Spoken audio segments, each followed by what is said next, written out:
one. The first one is the technology and competitive situations. So as and when we are talking about the technology, we also need to see कि भाई जो technology है उसकी impact industry के ऊपर क्या आएगी, competitive situations of that particular industry जो है वो क्या होगी, चेंज होगी या नहीं होगी. तो that is also we need to understand कि भाई वो भी हमें जानना चाहिए, समझना चाहिए कि भाई टेक्नोलॉजी जो है उसकी इम्पैक्ट इंडस्ट्री के ऊपर क्या आएगी. So for the purpose of understanding the attractiveness of a particular industries, competitive situations of the particular industries, we already learned in our unit number 1, the Porter's 5-force model. The same model can be used out for the purpose of understanding the competitive situations. So the 5-force framework was used as a checklist for understanding the competitive forces within any industries. कि ये जो model है वो हमेशा useful होता है. And here how they might determine the competitive positions of the different organizations, वो चीज में हमें समझने में हेल्प करता है ये पर्टिकुलर मॉडल कि भाई कॉम्पिटिटिव सिचुएशंस कैसी है, वहाँ पे ज़्यादा कॉम्पिटिशन्स है या कम कॉम्पिटिशन्स है वो इंडस्ट्रीज के अंदर. तो वो क्वार्टर्स 5-force के मॉडल से हम नॉर्मली समझते हैं. तो ये यूनिट नंबर 1 के अंदर हमने ऑलरेडी डिस्कस किया था. Now the technology having a significant impact on this forces, कि ये जो 5 फोर्स है उसके ऊपर डेफिनेटली टेक्नोलॉजी की इम्पैक्ट होगी.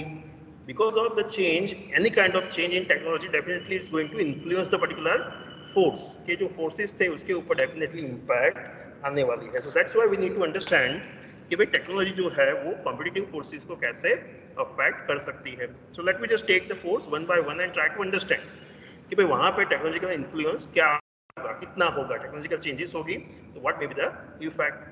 The first one is barrier to the entry for the new entrants. So because of the technology, the barriers for the new entry will be higher or lower. Here it is written lower. What does it mean? Barriers to the entry for the potential new entrants is lower, means नए जो players होंगे, नई company जो होगी वो industries के अंदर easily आ पाएगी या नहीं आ पाएगी. बैरियर्स लो है उसका मतलब क्या, जल्दी से इजीली आ पाएगी. यस करेक्ट कि भाई barriers for the entry is low means any company can easily enter into that particular industries. यहाँ पर टेक्नोलॉजी कैसे अफेक्ट करेगी कि भाई क्या है, टेक्नोलॉजी जो है वो आपको कोर कॉम्पिटेंसीज देगी. Being a company you can able to have the core competencies through the technology, but ये आपकी जो कोर कॉम्पिटेंसीज है वो over a longer period of time नहीं रहने वाली है. बिकॉज आपने जिस तरीके से पर्टिकुलर टेक्नोलॉजी को डेवलप किया है, एडॉप्ट किया है, at the same way the other companies might can also do it. तो अदर कंपनी जो है, नई कंपनी जो है वो भी क्या है, टेक्नोलॉजिकल का यूज करने वाली है.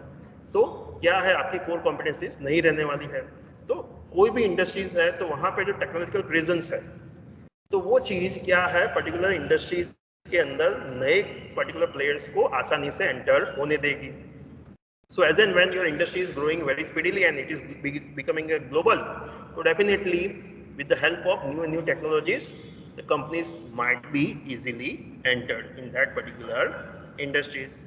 At the same time, we can also have some industries. ऐसी भी कुछ industries है कि जहाँ पे क्या है, जो technology है वो बहुत ही complex है, बहुत ही costly है, and because of that जो new entrance होगी वो कम होगी. कि for example in the case of aerospace, तो एरोस्पेस इंडस्ट्रीज में है तो वहाँ पे क्या है, बहुत सारा पैसों की रिक्वायरमेंट होती है. बिकॉज ऑफ दैट नए नए प्लेयर्स जल्दी से आएंगे नहीं, तो वहाँ पे barriers for entry will be higher.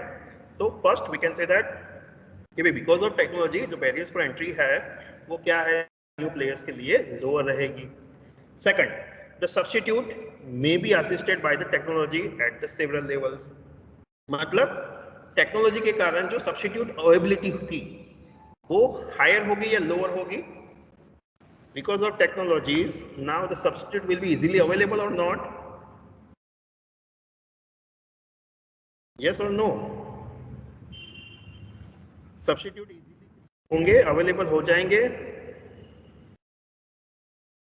Player use करते थे, technology going to be change out. Now we can have the DVD player. तो ये क्या होगा, सब्स्टिट्यूट प्रोडक्ट हो गया कि भाई आप सीडी में से डीवीडी में पास ऑन होते थे। Same way for example in the past कि भाई हमारे जो लेक्चर्स थे for that purpose we all are suppose to come together and sit in the particular class. अगर मेरे को कोई कॉन्फ्रेंस सेमिनार वर्कशॉप में जाना है then I suppose to go over there physically and वहाँ पे जाके मैं बैठ के कंसर्न लेक्चर्स अटेंड करता हूँगा या वहाँ पे मैं अपना लेक्चर डिलीवर करता हूँगा। But as compare to that because of technology now the things are totally change out. तो ये क्या है कि भाई फिजिकल प्रेजेंस की जगह पे हमारा सब्स्टिट्यूट क्या आ गया, वीडियो कॉन्फ्रेंसिंग आ गया। तो इवन अभी मैं घर बैठे बैठे कॉलेज पे बैठे बैठे कहीं भी पर्टिकुलर लेक्चर्स ले सकता हूँ या कोई पर्टिकुलर वेबिनार कॉन्फ्रेंस सेमिनार मैं यहाँ पे कॉलेज में बैठ के अटेंड कर सकता हूँ। तो इवन बहुत सारे सब्स्टिट्यूट इजीली क्रिएट होंगे, अवेलेबल होंगे। सेम टाइम कि बिकॉज ऑफ द टेक्नोलॉजी नई नई प्रोडक्ट इमर्ज होने वाली है, मार्केट में एंटर होने वाली है। कि फॉर एग्जांपल इलेक्ट्रॉनिक्स कि भाई अभी आप देख रहे हो कि डे बाय डे क्या है, नई नई प्रोडक्ट्स मार्केट में आ रही है। आप नए नए मोबाइल्स, नई नई इलेक्ट्रॉनिकल इंस्ट्रूमेंट्स आप मार्केट में देखते हो। And because of that even क्या होगा कि जो पैसा आप कोई और जगह पे स्पेंड करने वाले थे वो पैसा अभी उसके अंदर क्या है इन्वेस्ट हो जाएगा, आप वो चीज परचेज करोगे। तो क्या होगा इवन दूसरी इंडस्ट्रीज को भी उसकी इफेक्ट होने वाली है, आपका सब्स्टिट्यूट इंक्रीज होगा। So number of substitutions is going to be increase because of technology. Next is क्या आएगा, bargaining power of suppliers and buyers is also going to be influenced by the technology. चलिए suppliers perspective से बात करते हैं कि भाई आपका जो सप्लायर्स है उसके पास गुड वो टेक्नोलॉजिकल में बहुत ही अच्छा है, उसकी जो टेक्नोलॉजी है उसके पास जो टेक्नोलॉजी वो आपको प्रोवाइड करता है वो बहुत ही अच्छी है, कॉम्प्लेक्स है, डिफिकल्ट है और बहुत ही number of suppliers are very less. तो वी कैन से दैट कि वो बंदे की मोनोपोली होगी। तो उस टाइम पे उसका बार्गेनिंग पावर ज्यादा होगा या कम होगा?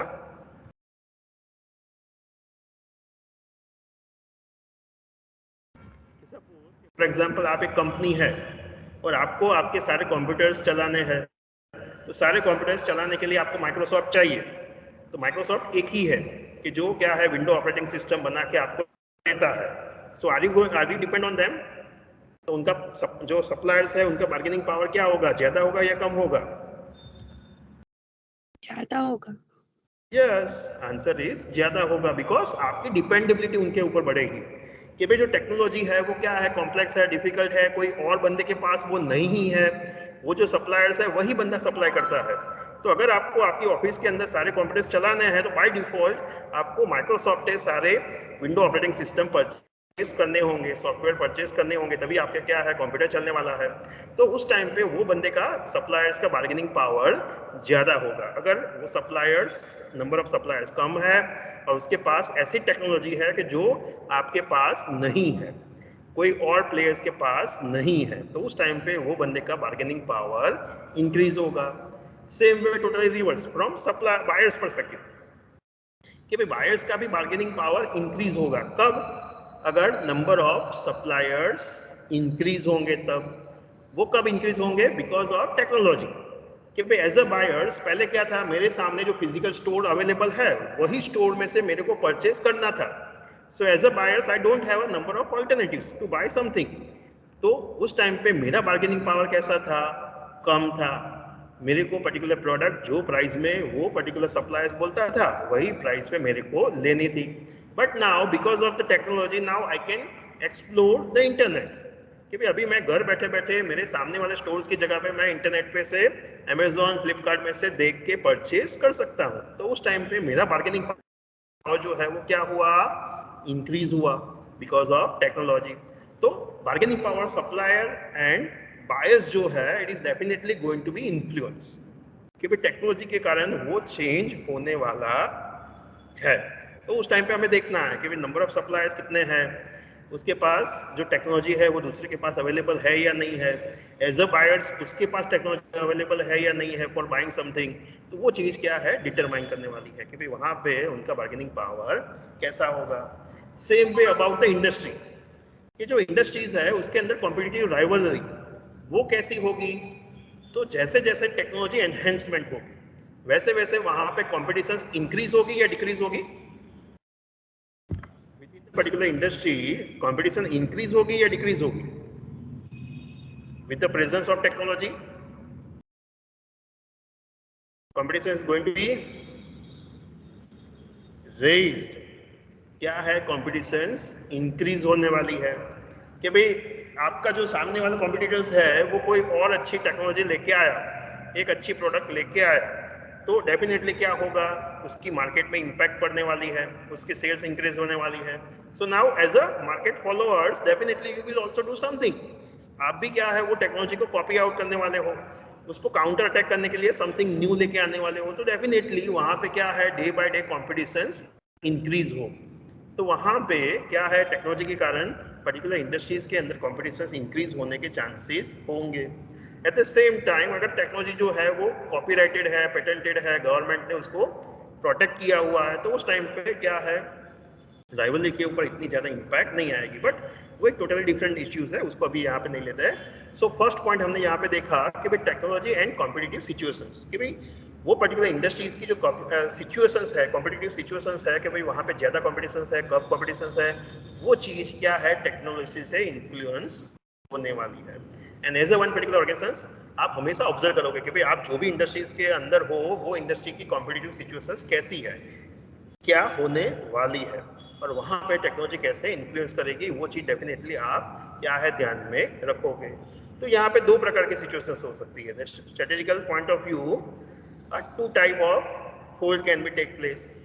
One, as a market leader आप क्या है, you are also going to be a technological leader, कि भाई आप पर्टिकुलर लीडर के रूप में आपके पास गुड अमाउंट ऑफ रिसोर्सेज है, तो डेफिनेटली आप टेक्नोलॉजी भी क्या है इजीली आइडेंटिफाई करोगे, एक्वायर करोगे, and you want to take a early mover advantage, कि भाई आप टेक्नोलॉजिकल लीडर बनना चाहोगे और क्या है टेक्नोलॉजिकल एडवांटेज लेना चाहोगे, कॉम्पिटिटिव एडवांटेज लेना चाहोगे, और अपने कॉम्पिटिटर्स को बीट करोगे by becoming the first mover, कि भाई आप सबसे पहले कंपनी बनोगे जो पर्टिकुलर टेक्नोलॉजी लेके आई होगी।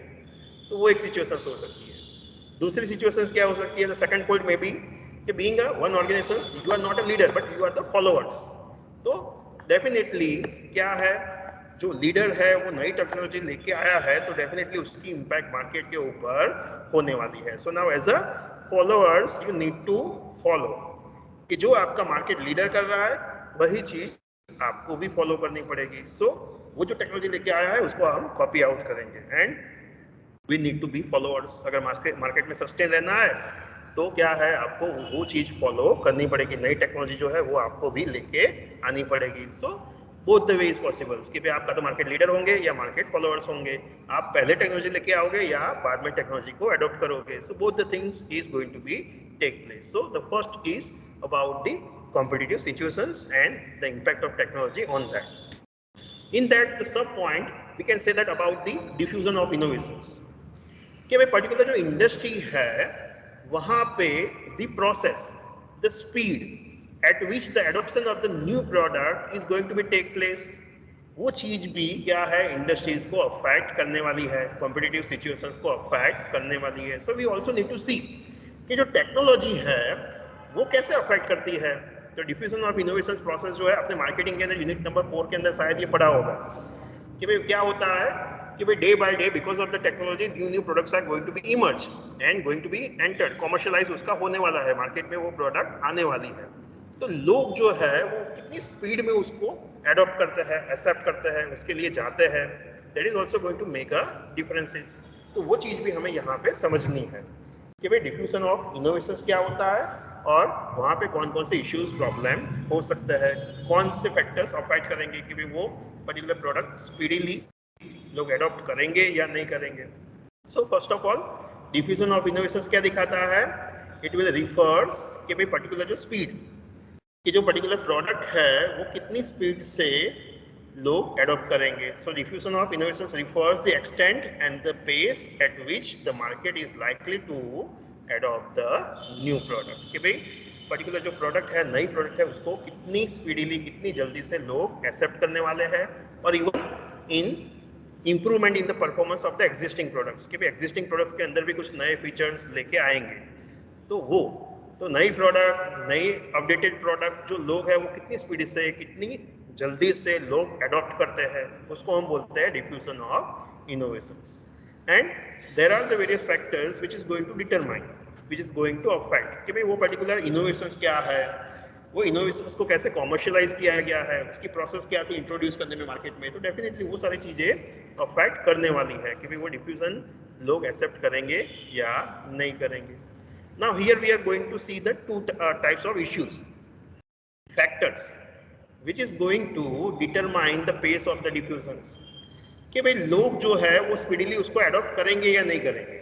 वो जो चीज है उसको दो प्रकार के फैक्टर्स इशू अफेक्ट कर सकते हैं. One is from supplier perspective, that is manufacturers and intermediaries perspective, and second is demand side perspective, that is customers perspective. तो दो प्रकार के फैक्टर्स है, इश्यूज है कि जो डिटरमाइन करेंगे कि भाई लोग जल्दी से नई प्रोडक्ट को एक्सेप्ट करेंगे या नहीं करेंगे, the extent and space speed at which the new product is going to be accepted, कि भी वो जल्दी से होगी या नहीं होगी. तो वन बाय वन समझते हैं. फर्स्ट इज सप्लाई साइड, कि जो मैन्युफैक्चरर्स है, इंटरमीडिएट्स है, उनके कॉन्टेक्स्ट में कौन कौन से कंसर्न्स है regarding the product features, and that is going to make a influence on the diffusion of innovations. तो first is the degree of improvement itself, कि जो पर्टिकुलर प्रोडक्ट है उसके अंदर क्या इम्प्रूवमेंट हुआ, क्या अपडेटेड है, पर्टिकुलर प्रोडक्ट कैसी नई है, whether it is accepted by the particular customers, जो कस्टमर्स है उनके पर्सपेक्टिव से वो चीज इंपॉर्टेंट है या नहीं है, वो चीज डेफिनेटली अफेक्ट करेगी. कि for example I am a TV manufacturers, मैं टीवी बनाता हूँ, तो मैं अभी फॉर एग्जांपल 24, 32 इंचेस का टीवी बनाता था. तो now if I just making the TV off 55 और 60 inch, does it accepted or perceived by the customers as a valuable product? तो वो क्या है मेरे लिए एक कंसर्न होगा एज अ मैन्युफैक्चरर्स, कि भाई जो लोग है, जो कस्टमर्स है, उनका परसेप्शन क्या है, कि भाई वो पर्टिकुलर प्रोडक्ट को, पर्टिकुलर अपडेटेड प्रोडक्ट को इम्प्रूव वैल्यू सेंस में देखते हैं या नहीं देखते हैं, इम्प्रूवमेंट के रूप में एक्सेप्ट करेंगे या नहीं करेंगे, वो चीज़ क्या है हमेशा मेरे लिए कंसर्न रहेगी. तो अगर वो लोग देखेंगे कि यस बड़ा टीवी है तो उसमें अच्छा दिखेगा, मेरी अच्छी इमेज बिल्डअप होगी, तब जाके लोग क्या है उसको एक्सेप्ट करने वाले हैं. तो first is degree of improvement, कि भाई वो जो पर्टिकुलर मैं अपडेट लाने वाला हूँ, नई प्रोडक्ट लाने वाला हूँ, एग्जिस्टिंग प्रोडक्ट में इंप्रूवमेंट करने वाला हूँ, does it going to be perceived by the customers as a valuable things, then and then only वो क्या है पर्टिकुलर प्रोडक्ट एक्सेप्ट होगी, जल्दी से स्पीडीली लोग उसको अडॉप्ट करेंगे. Second is about the compatibility, कि भाई वो पर्टिकुलर प्रोडक्ट है तो मेरी प्रोडक्ट अकेले लोग यूज नहीं करने वाले, definitely some other products are also going to be used out with that. तो कंपैटिबिलिटी है या नहीं है, मेरी जो प्रोडक्ट है उसको एंसिलरी प्रोडक्ट जो है वो सपोर्ट करेगी या नहीं करेगी. कि फॉर एग्जांपल मैं टीवी के अंदर एचडी टीवी लेके आया, बट जो सर्विस प्रोवाइडर्स है अगर वो एचडी चैनल प्रोवाइड ही नहीं करते हैं तो मेरे यहाँ से कोई एचडी टीवी लेके ही नहीं जाएगा, बिकॉज उनके लिए वो चीज इंपॉर्टेंट नहीं रहेगी. क्यों? क्योंकि उनका जो सप्लायर्स है, टीवी चैनल जो सप्लाई करता है, लोकल बंदा है, वो एचडी चैनल्स उनको नहीं दिखाता है, तो उस टाइम पे उनके लिए एचडी टीवी इंपॉर्टेंट नहीं रहेगा. तो even as a manufacturers of TV I am also bothered with the compatibilities, कि भाई मेरी जो नई अपडेटेड प्रोडक्ट होगी वो बाकी की एंसिलरी जो प्रोडक्ट्स है वो सपोर्ट करेगी या नहीं करेगी. Next, complexity. तो complexity is always going to discourage the people, discourage the acceptance, कि जो नई प्रोडक्ट है तो वो लोग आसानी से अगर प्राप्त कर पाएंगे, एक्वायर कर पाएंगे, तो क्या होगा, लोग उसको जल्दी से एक्सेप्ट करेंगे, एडॉप्ट करेंगे. But if it is complex, कि भाई पर्टिकुलर बाइंग प्रोसेस है वो कॉम्प्लेक्स है, प्राइसिंग मेथड्स जो है वो कॉम्प्लेक्स है, डिफिकल्ट है, and it is not easily understand by the customers. तो कस्टमर्स परचेज करने के लिए क्या है, डिफिकल्टीज फेस करता है, तो डेफिनेटली लोग जल्दी से वो टाइप के चेंजेस के लिए, अपडेटेड प्रोडक्ट के लिए नहीं जाएंगे. So complexity is always going to discourage the people. Next, experimentations, कि भाई the ability to test the product before the commitment to a final decisions is also going to influence, कि जो customers है they always want the informations, they always want the opinion before they buying the product. कि भाई even as a one individuals what we are doing, कि अगर हमें कोई mobile purchase करना है तो हम क्या करते हैं, पहले लोगों का व्यूज सुनते हैं, इंटरनेट के ऊपर जाके उसके व्यूज, इंफॉर्मेशंस एक्सप्लोर करते हैं. तो even before taking the particular product or experimenting ourselves, we always trying to see the opinion of experts, friends, information from the particular market company, वो सारी चीज़ों को हम देखेंगे and based on that we are going to determine कि भाई वो चीज़ हम लेंगे या नहीं लेंगे। तो इवन वंस अगेन सेम कि भाई नई प्रोडक्ट्स है, मार्केट में आई है, तो अगर उसका opinion, information, views easily available होंगे तो ही क्या है हम उसके ऊपर बिलीव करेंगे, वो प्रोडक्ट के लिए जाएंगे। So before we just take a final decisions we always want to have the information about the product. Next is relationship management कि भाई from individual perspective, how easy it is for you to get the information, to place the order and to receive the particular supply of the product. That is going to make a difference and the relationship between you and the particular company कि भाई वो company के साथ आपके relationship कैसे होंगे, आप जल्दी से परचेज करोगे या नहीं करोगे, वो चीज़ क्या है अफेक्ट करेगी। किससे अफेक्ट होगी? Through the information as we already discuss कि भाई वो पर्टिकुलर इंफॉर्मेशन इजीली अवेलेबल है या नहीं है, वो पर्टिकुलर प्रोडक्ट परचेज करना कितना कन्वीनियंट है, कितना इजी है कि भाई वेबसाइट के ऊपर जाके सिंपली आप ऑर्डर रख सकते हो नहीं रख सकते हो, कैश ऑन डिलीवरी है या नहीं है, पर्टिकुलर स्टोर्स इजीली आपके लोकेशंस पे अवेलेबल है या नहीं है, विद इन टाइम फ्रेम आप उसको पर्टिकुलर प्रोडक्ट आपको मिलेगी या नहीं मिलेगी। तो वो सारी चीज़ें क्या है अफेक्ट करने वाली है the relationship between the company and customers. तो ये सारे क्या थे सप्लाई पर्सपेक्टिव से थे कि जो डिटरमाइन करेंगे कि भाई आप वो पर्टिकुलर नई प्रोडक्ट के लिए जाओगे या नहीं जाओगे। Same way customers perspective demand side कि वहाँ के भी कुछ इश्यूज होंगे कि जो डिटरमाइन करेंगे speed and acceptance of the new product, like market awareness कि भाई लोग पर्टिकुलर प्रोडक्ट के बारे में जानते हैं या नहीं जानते हैं। One of the biggest reason for the failure of the new product is lack of awareness कि एज अ पर्टिकुलर कंपनी अगर आप लोगों के बीच में अवेयरनेस लाने में फेल हो गए, if you fail to make the people aware regarding your product is benefits features, then definitely people is not going to buy it. कि अगर मार्केट में इंफॉर्मेशन ही नहीं होंगी, लोगों के पास नॉलेज ही नहीं होगा, तो डेफिनेटली लोग उसको परचेज नहीं करने वाले हैं। तो even customers awareness and knowledge is must, तभी क्या है आपकी प्रोडक्ट चलने वाली है, सरवाइव करने वाली है। सेम वे ऑब्जर्वेबिलिटी कि भाई पर्टिकुलर जो प्रोडक्ट है, being a customers they always want और they always want to see, they always want to expect the benefits features, they want to see, they want to check by themselves before they just taking a decisions, and based on that they want to take a decisions.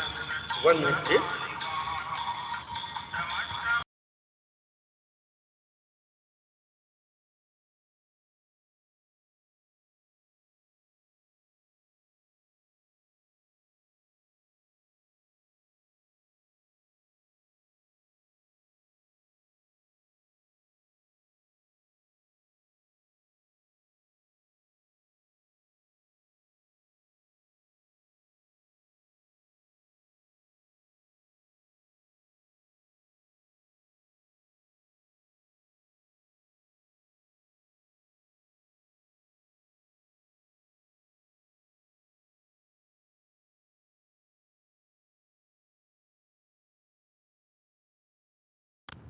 Okay, sorry for the disturbance.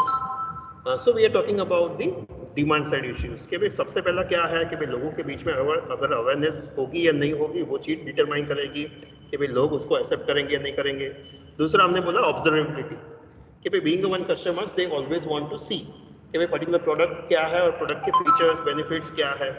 अगर वो features जो है वो क्या है observable नहीं है, intangible है, or even long term में particular person is going to get it, तो definitely is going to affect the acceptance of the particular product कि अगर वो जो फीचर्स है, जो बेनिफिट्स है, वो लॉन्ग टर्म में होने वाले हैं कि भाई इन the case of for example financial plans कि भाई आप इंश्योरेंस है, पॉलिसीज है, उसके प्लान्स जो है, तो वहाँ पे बेनिफिट्स जो है, फीचर्स है, वो आपको करंटली नहीं दिखेंगे। तो वो क्या है over long period of time return आपको दिखने वाला है कि भाई अभी आपने इन्वेस्ट किया, 5 साल के बाद 10 साल के बाद आपको रिटर्न एक्सपेक्ट करोगे। तो डेफिनेटली लोग उसको जल्दी से एक्सेप्ट नहीं करेंगे because at present people want to see कि भाई उसके फीचर्स क्या है, बेनिफिट्स क्या है, करंटली उनको क्या बेनिफिट्स मिलेंगे। तो अगर बेनिफिट्स फीचर्स वो इंटेंजिबल है, लॉन्ग टर्म में है, शॉर्ट टर्म में नहीं है, तो definitely is going to be influence और affect the process of acceptance. And next is about the customers itself, herself or herself, it's himself or herself, कि जो कस्टमर्स है they all are not going to same, कि भाई सारे customers same नहीं होने वाले हैं। कस्टमर्स के अंदर भी क्या है, we can classify them into different different categories. Diffusion of innovation process में आपने मार्केटिंग मैनेजमेंट में पढ़ा होगा।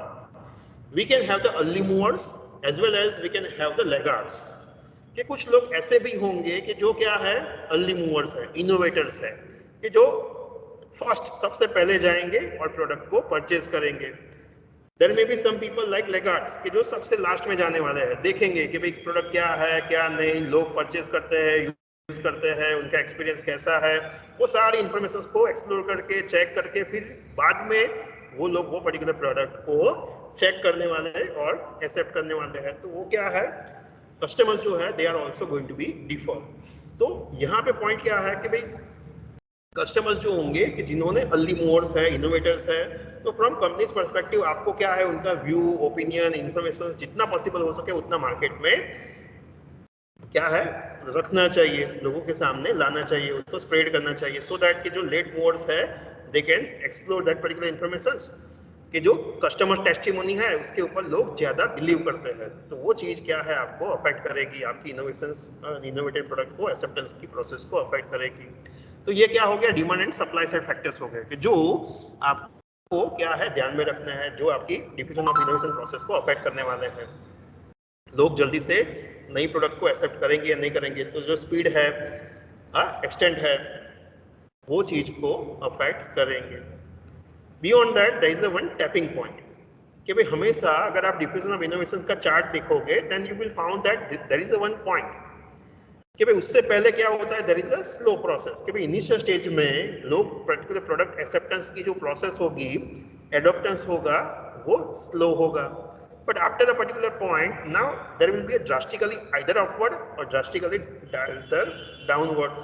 तो वो पर्टिकुलर पॉइंट को हम बोलते हैं टिपिंग पॉइंट। और वो कब आता है normally, when the people are having the enough amount of information available at the marketplace, कि भाई लोगों के पास वो इंफॉर्मेशन आसानी से अवेलेबल होगी मार्केट में डिफरेंट डिफरेंट सोर्सेज में। जब कस्टमर टेस्टिमोनियल्स अवेलेबल होंगे, कि जब जो वेल नोन पर्सनालिटी है, कि फॉर एग्जांपल कोई फिल्म स्टार्स है, तो जो ब्रांड एम्बेसडर्स है, वो एक उन्होंने क्या है अपील की होगी, उनका जो मैसेज है वो लोगों के पास पहुंचा होगा।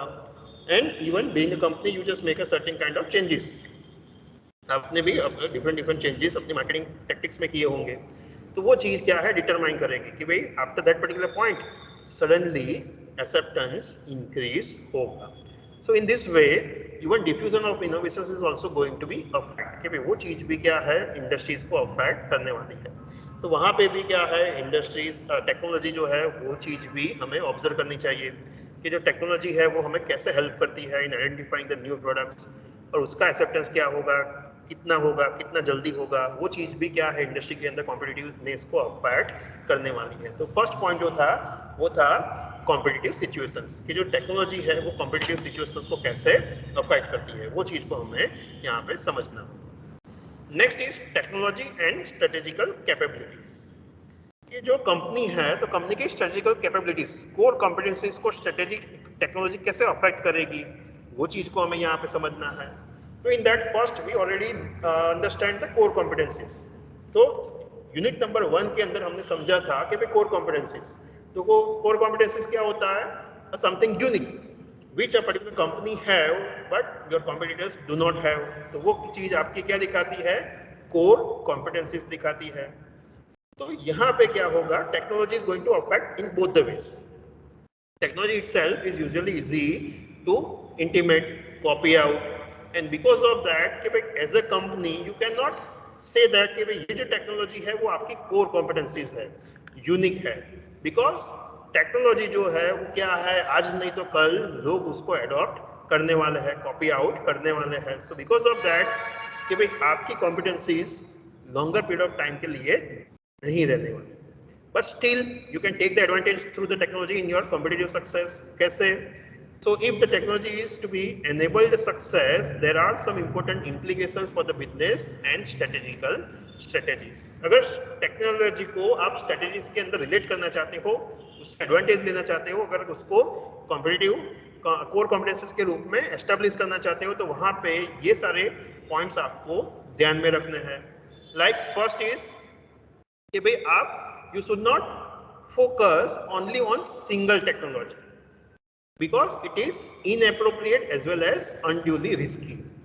कि भाई कंपनी के रूप में आप कोई एक ही टेक्नोलॉजी के ऊपर ज्यादा एम्फेसाइज, ज्यादा फोकस, ज्यादा इन्वेस्टमेंट आपको नहीं करना चाहिए। You need to observe the market opportunities, requirements and based on that you need to change yourself. कि भाई कंपनी के रूप में आप एक ही टेक्नोलॉजी के ऊपर पूरा ट्रस्ट करके सारा पैसा इन्वेस्ट करके आप नहीं बैठ जाओगे। अदरवाइज क्या होगा, it will be quite risky. कि भाई आपने बहुत सारा पैसा स्पेंड करके नई टेक्नोलॉजी बनाई, आपने क्या है 3D 4D 8D टीवी बनाया और मार्केट में लॉन्च किया, but with in the few days आपके कॉम्पिटिटर्स ने उसको कॉपी कर लिया। तो आपका जितना पैसा आपने लगाया था वो सिंगल टेक्नोलॉजी को अपडेट करने के लिए, वो सारा पैसा आपका चला जाएगा। So you need to see, observe what the market is expecting and what you can do. Instead of focusing only on single technology, you need to go for dynamic capabilities. वहां पे हम डिटेल में समझेंगे। Then next is core competencies may be found in the process rather than in the technology itself। कि भाई जो importance है core competencies आपको मिलेगी, बट कैसे मिलेगी? इन दी प्रोसेस। कि भाई आप कैसे वो टेक्नोलॉजी को यूज करते हो, वो टेक्नोलॉजी की मदद से, हेल्प से आप अपनी पूरी प्रोसेस को, वैल्यू चेन को कैसे अपडेट करते हो, कैसे इंटीग्रेट करते हो, कैसे लिंक करते हो, वो चीज भी क्या है आपको एडवांटेज देगी। कि भाई लोग आपकी टेक्नोलॉजी को कॉपी आउट कर सकते हैं, बट आपके काम करने के तरीके को कॉपी नहीं कर सकते हैं। So how you use it, the process, the management is definitely going to be make a difference. कि भाई आपकी टेक्नोलॉजिकल इम्प्लीमेंटेशन वो चीज क्या है चेंज कर आपको कोर कॉम्पिटेंसीज देगी। आपकी मैनेजमेंट प्रोसेस वो आपको क्या है कोर कॉम्पिटेंसीज देगी। तो even we need to think कि भाई हमारी जो प्रोसेस है उसके अंदर हम टेक्नोलॉजी को कैसे बेहतर तरीके से यूज कर सकते हैं, rather than focusing only on technology. And last is dynamic capabilities, may be important in rapidly changing and competitive world. कि भाई जैसे हमने बोला कि भाई instead of focusing on single technology we need to be dynamic. कि भाई market जो है वो हर रोज चेंज होता है, rapidly, speedily, definitely day by day new type of technology is going to be emerge. So instead of focusing on one we need to be always dynamic. We always need to see what is going on at the market, what is the expectations, what is the opportunity, and from customers perspective what they need and want. Based on that we need to prepare the product and give it to them. So we always need to be dynamic। भी हमें भी change होना पड़ेगा, updated होना पड़ेगा। एक ही technology से हम क्या है कोर कॉम्पिटेंसी अटेन नहीं कर पाएंगे। We also need to be focusing more than that. उससे भी ज्यादा टेक्नोलॉजी के ऊपर, नई नई अपडेट के ऊपर, फीचर्स के ऊपर हमें फोकस करना पड़ेगा। So even through technology we can able to gain the competitive advantage. अगर हम क्या है उसको सही तरीके से यूज करेंगे और हम डायनेमिक बनेंगे, तब जाके टेक्नोलॉजी हमें कोर कॉम्पिटेंसीज देगी। उसके अंदर सेकंड सब पॉइंट है डेवलपिंग और एक्वायरिंग। कि भाई कॉम्पिटिटिव एडवांटेज लेने के लिए आप टेक्नोलॉजी बिल्डअप करोगे या कहीं से एक्वायर करोगे, वो क्वेश्चन आपके सामने आएगा। So an important strategical decisions for many organizations is whether the technology is going to be developed in house. कि भाई आप घर के अंदर वो टेक्नोलॉजी को बनाओगे और you are going to acquire it. कि भाई आप मार्केट में से वो टेक्नोलॉजी को एक्वायर करोगे, जो सप्लायर्स है उससे बाय करोगे, या वो पर्टिकुलर जो कंपनी ने वो टेक्नोलॉजी डेवलप की है उसको ही एक्वायर कर लोगे। So there can be a key determinants in the success और फेलियर ऑफ द स्ट्रेटेजीज। कि भाई वो चीज क्या है अफेक्ट करने वाली है कि भाई आपकी स्ट्रेटेजी सक्सेस जाएगी या फेल जाएगी। तो here there may be 3 situations which is going to say determine कि भाई आप अपने इन हाउस टेक्नोलॉजी के लिए जाओगे या एक्विजिशंस के लिए जाओगे। So there are the various influencing factors which is going to make a difference कि भाई आप कौन सी मेथड से वो टेक्नोलॉजी के लिए जाओगे। तो let me just go in detail one by one and try to understand. The first is in house. कि भाई कंपनी के रूप में, कॉर्पोरेट हाउस के रूप में आप अपने यहाँ ही टेक्नोलॉजी को डेवलप करोगे। So the the foremost reason is the importance of the technology, the competitive advantage which you want to take through the particular technology. So if it is key for success, if it is the most important from technological core competencies perspective, तो company के रूप में अगर आप क्या है early mover advantage लेना चाहते हो, आप खुद वो क्या है टेक्नोलॉजी बिल्डअप करोगे, आप अपने ही घर में क्या है कंपनी के अंदर वो टेक्नोलॉजी बिल्डअप करने वाले हो, बनाने वाले हो, आप अपने इंजीनियर्स को लेके बैठ के वो चीज बिल्डअप करोगे। क्यों? तो कि भाई कंपनी बिलीव कर रही है कि भाई क्या है वो टेक्नोलॉजी उनके लिए बहुत ही ज़्यादा इंपॉर्टेंट है और वो टेक्नोलॉजी क्या है उनको कॉम्पिटिटिव सक्सेस देगी। चलिए, so let get back to work. So we are talking about the strategical capabilities, कि अगर कंपनी के रूप में आप अपनी स्ट्रेटेजिकल कैपेबिलिटीज बिल्डअप करना चाहते हो तो through technology you can do it either by creating using technology as your core competencies, or the next sub point in that is either you can go for developing or acquiring the technology, कि भाई आप technology को develop करोगे या acquire करोगे। तो उसके अंदर क्या है वेरियस फैक्टर्स है which is going to affect your decisions, कि भाई आप खुद टेक्नोलॉजी बिल्डअप करोगे या कहीं से एक्वायर करोगे। तो उसके अंदर सबसे पहला हमने देखा इन हाउस, कि भाई आप खुद ही वो टेक्नोलॉजी को क्या है बिल्डअप करोगे, आप अपने कंपनी के अंदर ही वो टेक्नोलॉजी को बिल्डअप करके उसके लिए जाओगे। कब? तो कभी कंपनी के रूप में आप अर्ली मूवर एडवांटेज लेना चाहते हो, कॉम्पिटिटिव एडवांटेज लेना चाहते हो, तो उस केस में आप जाते हो, आपके पास अच्छा वो पर्टिकुलर टेक्नोलॉजी के बारे में नॉलेज है, आप रिस्क टेकर हो, कॉम्प्लेक्सिटी कम है, एंड क्या है you want to take a lead, and the speed of that technology is at the initial stage is quite low, and definitely you can able to create it and you can launch it at the market। तो उस case में क्या है आप in house के लिए जाओगे। तो ये सारे क्या है फैक्टर्स है कि जो डिटरमाइन करेंगे कि भाई आप कौन सी मेथड चूज करोगे, कि भाई आप इन हाउस के लिए जाओगे या एक्सट्रीम एक्विजिशंस के लिए जाओगे। तो ये दो एक्सट्रीम फैक्टर्स है कि जो क्या है मेथड्स है कि जो आप डिटरमाइन करोगे, और ये सारे फैक्टर्स है कि जो डिसाइड करेंगे कि भाई आप कौन सी मेथड के लिए जाओगे। तो इन हाउस के लिए ये सारे फैक्टर्स अफेक्ट करेंगे। Same way we can also have the acquisitions.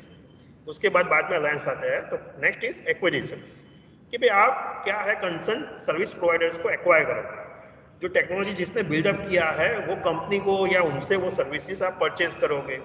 कब? तो फर्स्ट कि जो पर्टिकुलर टेक्नोलॉजी है it is important for you as a threshold, it is key to survive, कि अगर आपके जो कॉम्पिटिटर्स है, मार्केट लीडर है, वो पर्टिकुलर टेक्नोलॉजी के साथ मार्केट में ऑलरेडी एंटर हो चुका है, एंड एज अ फॉलोअर्स अगर आपको मार्केट में सर्वाइव करना है, अपने मार्केट शेयर होल्ड करने हैं, then it is compulsory for you, कि भाई वो चीज क्या है आपके लिए कंपलसरी बन गई है।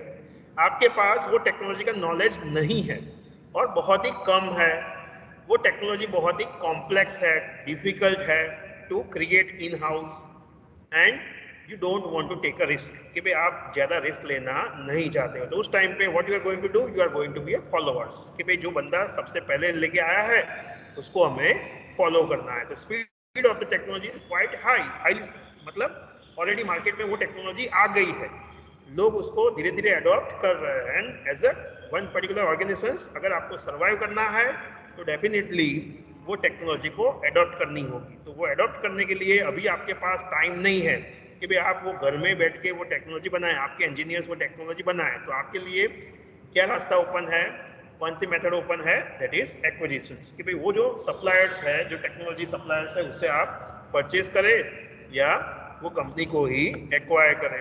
तो that is best possible for you. We can also have the alliances where we can have a joint alliances, कि जो सप्लायर्स है उसके साथ हम क्या है कॉन्ट्रैक्ट करेंगे। When once again same situations, कि जो पर्टिकुलर टेक्नोलॉजी है it is become the threshold, कि भाई मार्केट में सर्वाइव करने के लिए वो टेक्नोलॉजी की रिक्वायरमेंट है, आपके पास नॉलेज नहीं है, पर्टिकुलर टेक्नोलॉजी डिफिकल्ट है, और आप टेक्नोलॉजी के पीछे, डेवलपमेंट के पीछे खर्चा करके रिस्क नहीं लेना चाहते हो, and you want to be followers, कि भाई जो मार्केट लीडर्स है उसको फॉलो करना है। एंड जो टेक्नोलॉजी है वो अभी क्या है, अभी इनिशियल स्टेज में है, उसकी स्पीड जो है वो मीडियम है। तो उस टाइम पे क्या है, इवन आप पर्टिकुलर सप्लायर्स के साथ एग्रीमेंट करोगे अलायंस करोगे कि वो बंदा टेक्नोलॉजी देने के लिए आपके साथ वो तैयार होगा, एग्रीमेंट के अंदर एंटर होने के लिए तैयार होगा। बट यहाँ पे क्या है, speed is high, technology adoption हो चुका होगा, लोग वो टेक्नोलॉजिकल नई प्रोडक्ट्स को एक्सेप्ट करने होंगे, तो उस टाइम पे वो बंदा क्या है, आपको वो टेक्नोलॉजी नहीं भी देगा, तो उस टाइम पे बाय डिफॉल्ट आपको क्या करना पड़ेगा, उसको एक्वायर करना पड़ेगा, तभी जाके वो टेक्नोलॉजी आपको मिल सकती है। तो there is a basic difference between the alliance and acquisition. So in this way आप क्या है डिसीजंस लोगे कि भाई आप घर में टेक्नोलॉजी बनाने वाले हो या बाहर से एक्वायर करने वाले हो, सो that you can build up your strategical capabilities. तो टेक्नोलॉजी जो है वो इवन आपकी स्ट्रेटेजिकल कैपेबिलिटीज को अफेक्ट करेगी इन टर्म्स ऑफ कि भाई आपकी कोर कॉम्पिटेंसीज क्या होगी, वो सस्टेन रहेगी या नहीं रहेगी, आप टेक्नोलॉजी घर पे बनाओगे या बाहर बनाओगे। तो this is the point number 2। The third point is about the organising the technological development. अब मैनेजमेंट पर्सपेक्टिव से कि जो टेक्नोलॉजी है उसको हम कैसे मैनेज करेंगे, कहाँ पे डेवलप करेंगे। स्टिल वी हैव 5 मिनट्स, तो क्विकली हम फटाफट ये पॉइंट खत्म करते हैं। तो क्या है, the location and funding is always a questionable कि वो कौन करेगा। हमेशा एक डिबेट चलता रहता है कि भाई कंपनी के अंदर कॉर्पोरेट हाउस जो है वो फंड करेगी, वहां पे पर्टिकुलर टेक्नोलॉजी जो है वो डेवलप होगी, ग्रो होगी, वहां पे रहेगी, या पर्टिकुलर जो स्ट्रेटेजिकल बिजनेस यूनिट है कि जो पर्टिकुलर कॉर्पोरेट हाउस के अम्ब्रेला के अंदर आते हैं, वो लोग पर्टिकुलर टेक्नोलॉजी को लेके आएंगे या उसके ऊपर पैसा स्पेंड करेंगे या उनके यहाँ पे वो टेक्नोलॉजिकल ग्रो होगी, डेवलप होगी। तो ये क्या है, हमेशा एक डिबेटेबल इश्यूज है। So here we can have one matrix which shows the different arrangement are likely to be suitable for the different aspects of technological development. कि भाई क्या हो सकता है, डिफरेंट 4 वेज हो सकता है, 4 क्वाड्रेंट्स हो सकता है। One is for the locations कि भाई वो जो टेक्नोलॉजी के है वो कहाँ पे लोकेटेड होगी, कहाँ पे हम वो टेक्नोलॉजी को एस्टेब्लिश करेंगे, ग्रो करेंगे, डेवलप करेंगे। And second is about the funded कि भाई उसके लिए पैसा कौन देगा। So in that case 2x2 matrix can be created. तो वहां पे 2 एस्टीमेट्स है कि भाई जो कॉर्पोरेट हाउस है वही वो पर्टिकुलर टेक्नोलॉजी को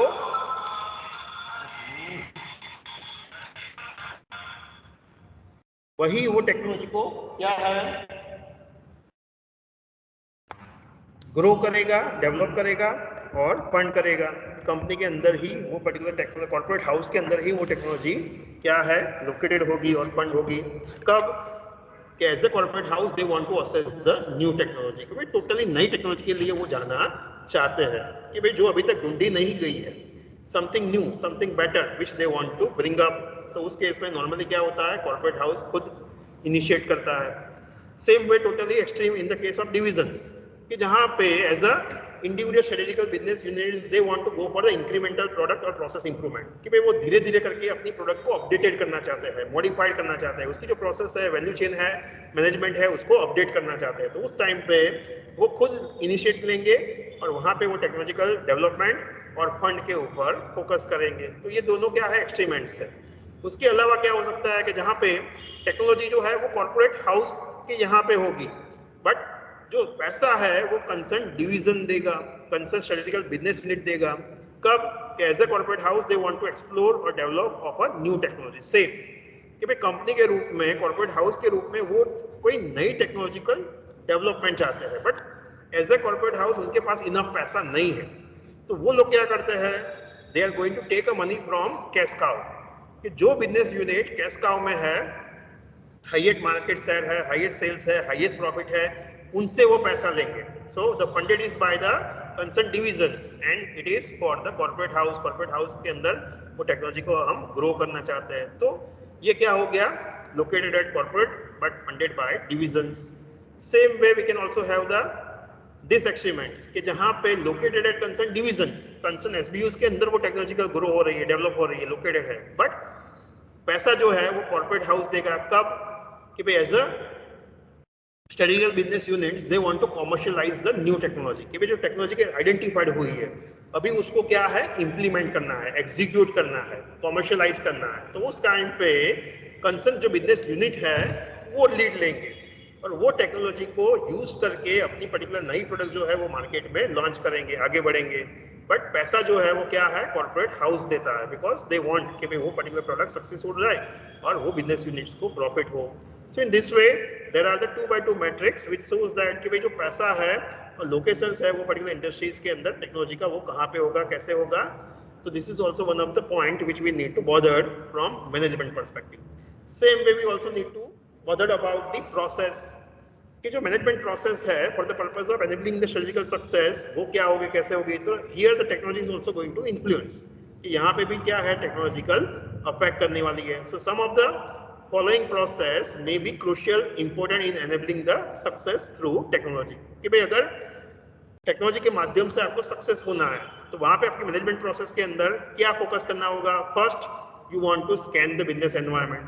कि यूनिट नंबर 1 के अंदर हमने समझा था कि आपको क्या है बिजनेस एनवायरनमेंट को समझना होगा. Internal external both type of environmental factors are going to affect. तो here we also need to bother कि भाई टेक्नोलॉजिकल चेंजेस क्या हो रहा है, क्या नहीं, मार्केट में क्या क्या कौन कौन से चेंजेस है, मार्केट डेवलपमेंट, मार्केट में क्या क्या नया हो रहा है. तो वो सारी चीजें भी क्या है आपको कंटिन्यूअसली स्कैन करना पड़ेगा so that you can spot the opportunities and take a early mover advantage of it. कि भाई कंपनी के रूप में आप उसको एडवांटेज ले पाओगे, सक्सेस हो पाओगे. कब आप क्या है पर्टिकुलर एनवायरनमेंट को सही तरीके से स्कैन करोगे, तब अपॉर्चुनिटीज को आइडेंटिफाई करके उसको ग्रैब करोगे. तब सेकंड कि भाई सेकंड प्रोसेस के अंदर क्या ध्यान रखना है, you need to focus on resourcing the developments adequately. कि जो डेवलपमेंट है एग्जीक्यूशन है टेक्नोलॉजिकल तो उसको आपको सही रिसोर्सेज ऑन टाइम प्रोवाइड करने हैं, बहुत ज्यादा भी नहीं बहुत कम भी नहीं. सो दैट कि भाई पर्टिकुलर रिटर्न ऑन इन्वेस्टमेंट जो आप चाहते हैं वो आपको सही टाइम पे अवेलेबल हो.